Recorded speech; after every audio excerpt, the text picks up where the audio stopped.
Inside the Middle East. In association with MISC.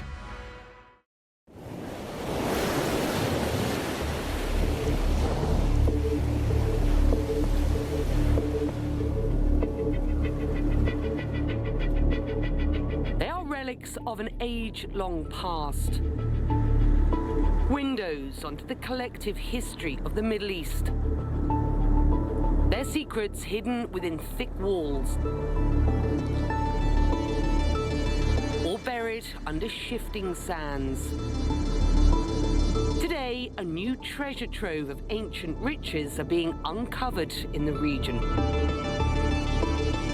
And deep in the desert sands of Saudi Arabia, one of the region's largest archaeological surveys is shedding light on the kingdom's rich past, filling in the fragments of our human history.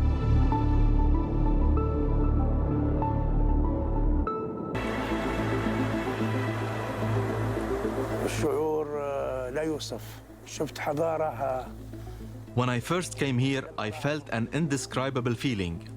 حضارة الأنباط في نحتهم لي. I saw a civilization I had never seen before.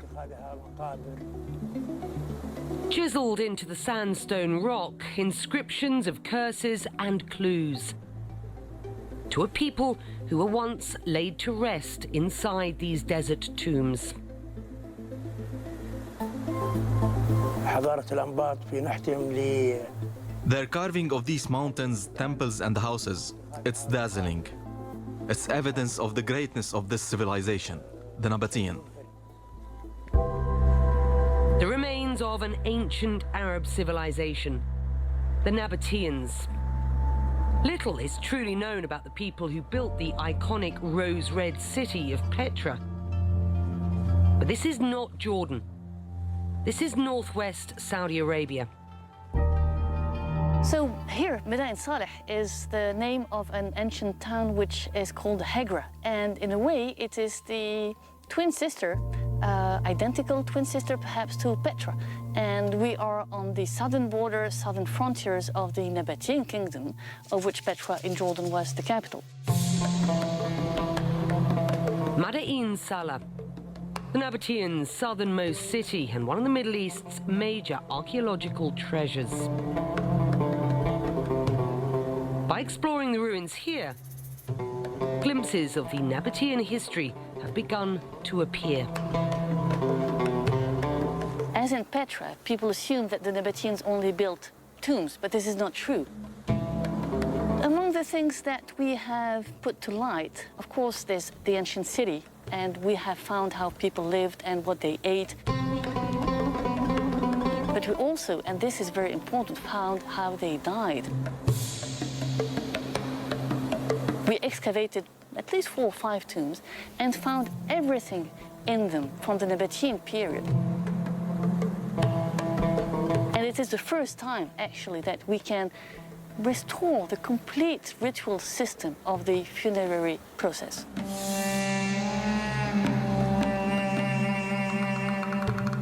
Madain Saleh very well preserved, partly because of the environment. There's so little rain. Sites degrade because of the constant drying and heating up and everything else, and so if there's a lot of water around, they will degrade sooner. The rock art and the inscriptions in northern Saudi Arabia, fantastic, and we're only just beginning to build up a picture of what they look like. Over 15 years ago, French archaeologist Leila Neme became the first foreign archaeologist allowed to work in Madain Saleh. But over the years, she has uncovered that this area has a lot more secrets to be shared. The tombs are what people see, and they are preserved in 3 dimensions. So, as in Petra in the 19th century, that's what visitors, tourists, explorers, travelers, that's what they see. But when we start excavating, not only we find what the Nabateans, how they were buried inside the tombs, but we also can find in the city the houses they built for living. Madain Saleh became Saudi Arabia's first World Heritage Site in 2008. More than 100 tombs, some over 20 meters tall, dot the landscape, all preserved by the harsh desert climate. But today, Layla and her team are protecting what's been buried beneath. What we do is basically preserve what we have uncovered, which means consolidating the mud brick walls by putting a layer of mud bricks on top of the walls. And the mud bricks are done in the same way and with the same dimensions as the one which were done in antiquity. So it is preserving, conservating, but at sort of a minimum scale so that it doesn't get more destroyed than it's been. Buried under the desert sand for hundreds of years, this Roman gate to the ancient city was discovered in 2010. Now that excavations are finished, it's being preserved by Saudi archaeologists and students. مهم جدا ان نربي اجيال جديده. It's very important to raise new generations to implement this profession of restoration, to complete what will be discovered in the future.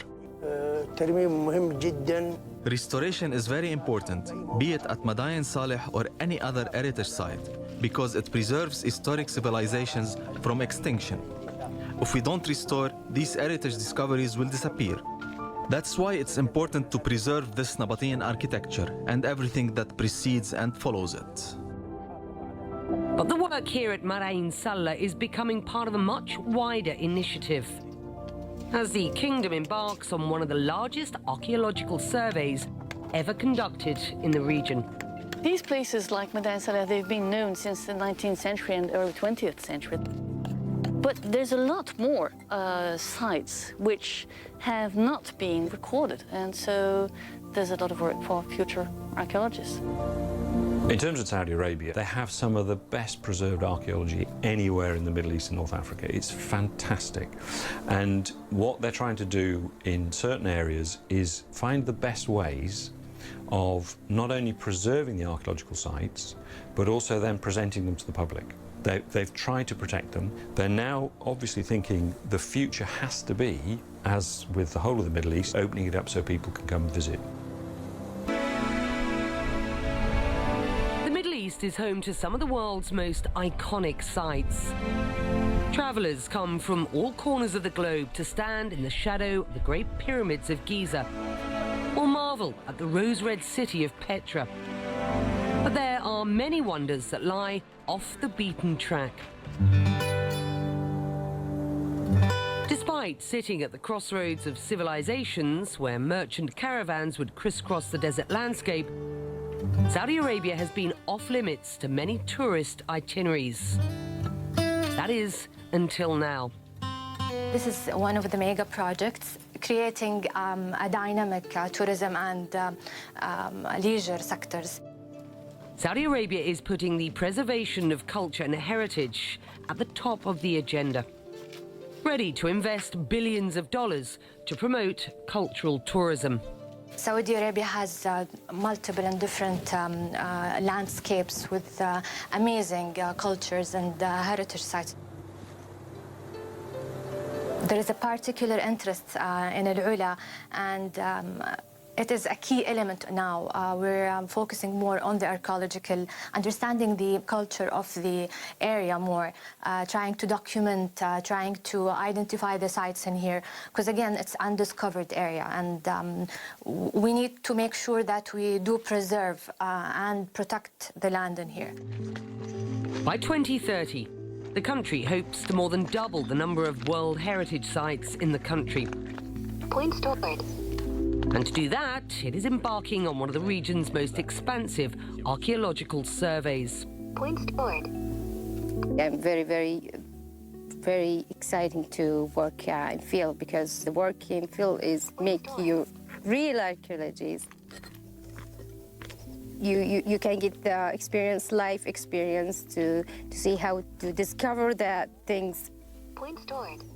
I feel that I am part of this land. I feel that's part of my history. You know, it's very a connection between history and art. So to make the whole picture about myself and my history. Under the heat of the midday sun, Point stored. Saudi PhD student Tahani Al Mahmoud is recording GPS signals of an ancient burial ground. There is some connection here that the king, their princess, or they... She's part of an international team surveying a huge area about the size of Johannesburg. In one sense, it's extremely exciting, and in another sense, terrifying. The sheer scale of how much ground we've got to cover, and at the same time, how much we've actually got to understand and appreciate of all that incredibly rich archaeology. What we're doing is we've got something like about pretty well due north. We're about 10 degrees off north. Can you see? We don't know precisely the number of sites, but it could be upwards above 6,000, perhaps even greater than that, 8,000 monuments. Still in its initial stages, the archaeologists are uncovering new treasures all the time. We've come across this site, which appears to be a very extensive funerary complex, much more extensive than most of the ones that we're finding in the area. They're connected by an embankment wall that travels tens of meters in between them, and I've never seen that myself before. I don't think it's very common. American Rebecca Foote has been unearthing ancient treasures in the region for over 2 decades and is leading the archaeological survey. Saudi hasn't been open to that very many Western archaeologists in recent decades. It's very much a new frontier for archaeologists, and Al-Ula itself is a gem. Hello? There's another cairn just down there. Okay. It's got a small central square kist, and it's about 3 meters across. The kingdom hopes to attract 30 million visitors a year by 2030. Point stored. To enjoy the sandy beaches of the Red Sea coast and marvel at the ancient heritage.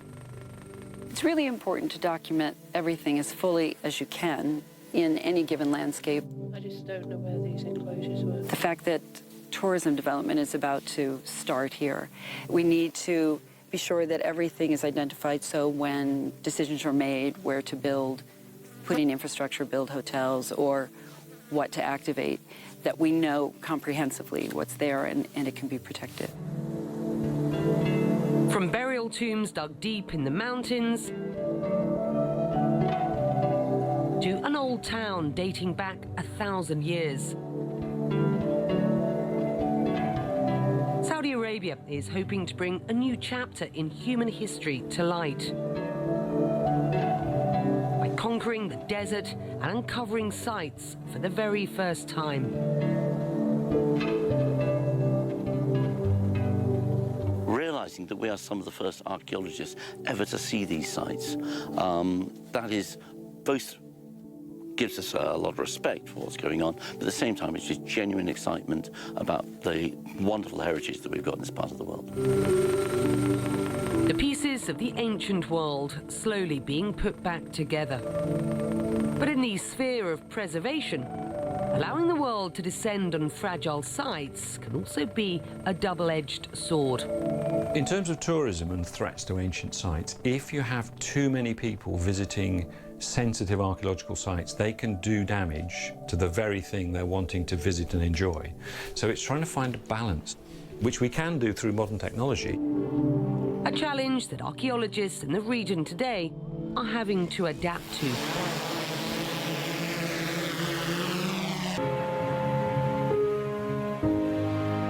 For centuries, archaeologists have dusted the desert sands, meticulously photographing, documenting, and analysing to create a timeless record of an ancient past.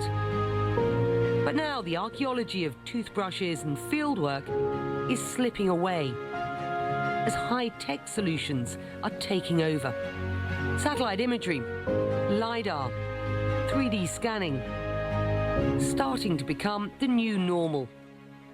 When you consider what we're trying to undertake here, which is an enormously extensive survey covering 2,300 square kilometres. Without the availability of some of the technology that we're using, it would not be possible. If we went back to some of the techniques we used only 10 years ago, this whole task would not be achievable. The team in Saudi Arabia is using the latest cutting-edge technology. Different drone surveys do different things. In the case of Alala, we know what the archaeology is, we can see it. But what we can do is make very accurate models so that we can use it for planning purposes, for conservation purposes, where we can actually get a plan of how we can actually manage what is one of the more remarkable monuments within the region. Founded more than 2,000 years ago in an oasis in the desert valley, narrow corridors unveil ancient history at every turn. Today, this is a ghost town, where tightly packed mud brick houses lie abandoned, decaying under the hot sun. We're flying over at low altitudes with a drone, and we're going to make a very precise three-dimensional model. We'll be able to pick up every single pebble, every single element of the structure in 3 dimensions. This is something that's never been achievable. Some of the techniques that we're using are basically never been applied in this part of the world. Even in Western Europe, the techniques have only been applied for the last 2 or 3 years. So the techniques are very new. They're innovative, and they're changing the way archaeology is being undertaken. Saudi Arabia is bringing together the old with the new against a backdrop of rapid societal and political change. Places like Al-Ula are becoming the main attraction. It's hugely important that they want to get it right. They definitely want to do a best practice state-of-the-art survey so that they're sure that they're doing things in the best way that it could possibly be done. And they have the resources to do that. Technology is opening up new frontiers for these archaeologists in the Middle East. And in some cases, bringing back to life relics on the brink of destruction. I think that the urgency, particularly for the Middle East and North Africa, is because now is the time to begin to make that record, because if we don't do it now, it will be lost. I think we've probably got 5 or 10 years, and that's how long we've got. From the pyramids in Giza to the Valley of the Kings in Luxor, Egypt is rich in ancient history, but its sites are facing major threats from tourism. For more than 3,000 years, the tomb of King Tutankhamun survived intact, in almost pristine condition. But since it was discovered in 1922 by Howard Carter, over 9 decades of visitors have taken a toll on the ancient burial site. The Egyptians didn't want these tombs to change.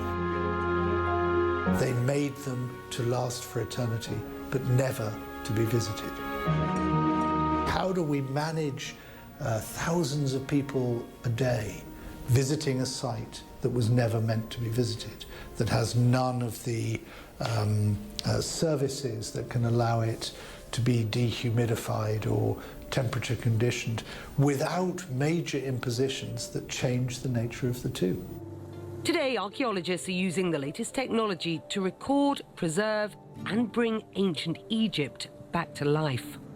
When you go inside something so ancient, it's like there's this feeling, like it's almost as if it's holy. It's like there's this feel to it, like the stones are talking to you. Emerging from the shadows, the images of an ancient language. An archaeologist's dream. The Hall of Beauties from the tomb of Egyptian pharaoh Seti I. Seti is an amazing tomb. It's like reading a book. It's not only that it has beautiful architecture, it has so much material for Egyptologists to study. And the workmanship in the tomb is very special. It's more than all the other tombs I've ever seen. But this tomb is not in Egypt. It's thousands of kilometers away in the Swiss city of Basel. Recreated using the latest digital technology. A precise replica of how the tomb looked exactly 200 years ago when it was first discovered. When I entered here, like the first time when I got to Basel, and I was like, I feel like I'm in the tomb. The only difference is that there's not enough dust. But apart from that, there's just the same feeling, the same air about it, the same look. Alia Ismail is combining art and digital technology to bring the world a new view on history. The 27-year-old works for Factum Arte and is the first Egyptian trained in the digital technology used for making facsimiles. This work that we do is very important because it helps us to document our heritage. Facsimile is something that is a record. It's not just because of its beauty. It's more to serve like academic purposes and to spread the awareness for tourism, because when you record in such high resolution, then you're keeping a record in time of this object. As Egypt looks to technology to stem the tide of destruction, Saudi Arabia is looking to science to prevent it from ever happening. As the kingdom enters a new era, the preservation and protection of its ancient past is at the forefront of the agenda. Our vision to العلا is to preserve and protect the heritage site, ensure that it's ready to welcome the visitors and tourists, and by then, hopefully, will be the #1 destination in the world. Saudi Arabia is recording, protecting, and preserving its heritage. I think that they've got the opportunity to get it absolutely right. It won't be easy. As a tourist destination, it will become one of the top places in the world if it really is opened up. Equally, they're going to have to balance the experience so that it isn't just completely mobbed. But I'm sure they'll get it right. I think Saudi Arabia can teach a lot of other people about how best to do things. And serving as an example for many to follow.